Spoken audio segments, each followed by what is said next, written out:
1월말 평가 서술형 정리를 한번 해보도록 하겠습니다. 1학년은 처음이니까 1학년은 잘 설명해 주는 거야. 잘 듣고 다 만점 맞길 바랍니다.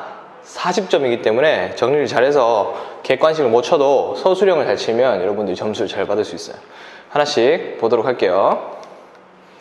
첫 번째, 정리했던 내용이죠. 하무라비 법전의 내용입니다.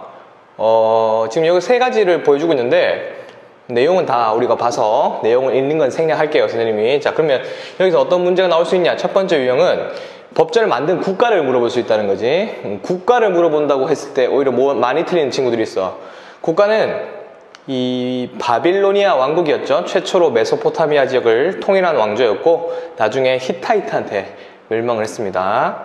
법전의 특징은 여기에서 볼 수 있는 것들, 특히 지금 우리나라와 다른 점, 그것들을 잘 봐야 되는데, 첫 번째는 보복주의의 성격을 지닌다. 보복주의, 당한 만큼을 돌려준다는 거죠. 다른 말로 뭐 복수주의라고도 불렀고.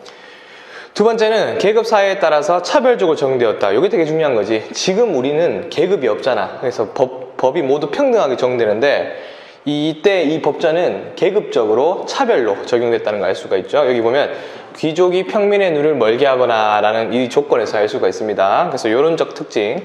세 번째는 형벌이 좀 무겁죠. 그래서 중형주의의 성격을 지닌다 해서 옛날에는 눈에는 눈, 이에는 이로 해서 당한 만큼 돌려주기 때문에 좀 가혹한 벌도 있었다. 실수를 해도 그렇게 바로 적용을 하는 거니까 그런 게 우리나라하고의 지금 특징입니다. 다른 점. 자, 두 번째 정리를 보면 신석기 혁명이랑, 이건 너무 강조했지. 선생님 무조건 나온다고 생각하면 돼. 신석기에서 좀 특이한 점은 앞에 구석기하고 다른 점인데 농경과 목축, 빗살무늬 토기, 움집, 요 세 가지가 좀 많이 달랐었죠. 요거 세 개를 이용해서 문장을 한번 작성해 보면 예를 들어서 이렇게 작성할 수 있습니다. 신석기 시대에는 농경과 목축이 시작되었다. 빗살무늬 토기에 음식을 보관하고 움집에서 정착생활을 시작하였는데 이것을 신석기 혁명이라고 한다. 이렇게 불렀죠.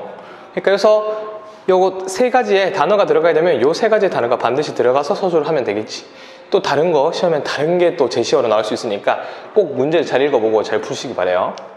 다음, 당군왕검 이야기를 해석하는 문제, 해석본이 나오는데, 자, 옛날 환인의 아들 환웅, 이런 것도 지금 다 우리가 설명했었죠. 기역부터 리을까지 선생님이 시험에 낼 수 있다 했습니다. 자, 기역은 바람, 비, 구름을 거느린 사람들이었죠. 요걸 보고 우리가 알 수 있는 거는, 보고 알 수 있는 거는 농경사회 핵심이죠. 근데 서술하라고 했으니까 반드시 이런 식으로 서술해야 돼.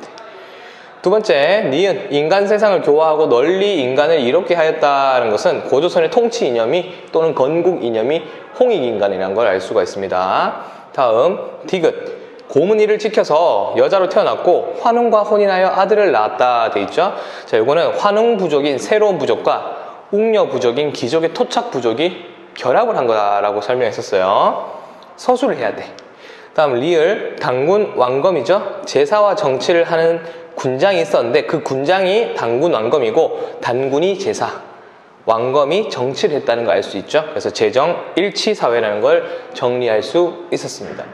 이렇게 나온다는 게 아니고 여기 있는 다른 밑줄도 추가될 수 있다는 거기 때문에 잘 기억해야 되겠고, 여기 보면 곰과 호랑이라는 거 있죠. 곰과 호랑이가 나오면 토테미즘을 기억하면 되겠습니다. 다음 서술형 정리 네 번째, 사만에서는 일찍부터 정치를 담당하는 군장과 제사를 담당하는 천군이 따로 있었다.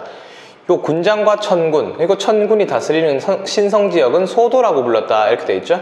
우린 여기서 알 수 있는 거, 사만사회는 제사와 정치가 분리된 재정분리사회였다. 요거를 알 수 있어야 합니다. 재정분리라는 걸 기억해 주시고, 다섯 번째 정리, 고조선의 법률 8조법을 해석하는 건데 여기 있는 세 가지 내용을 하나하나 다 해석을 할 줄 알아야 돼. 그래서 사람을 죽인 자는 즉시 사형에 처한다라는 거 봤을 때 생명을 중시하고 노동력을 중시했다는 걸 알 수가 있고, 두 번째, 상처를 입힌 자는 곡식으로 갚게 했다. 곡식을 보니까 우리는 사유재산이 있었다는 걸 알 수 있고, 혹시나 농경사회였다는 것도 알 수 있다는 것도 맞는 말입니다.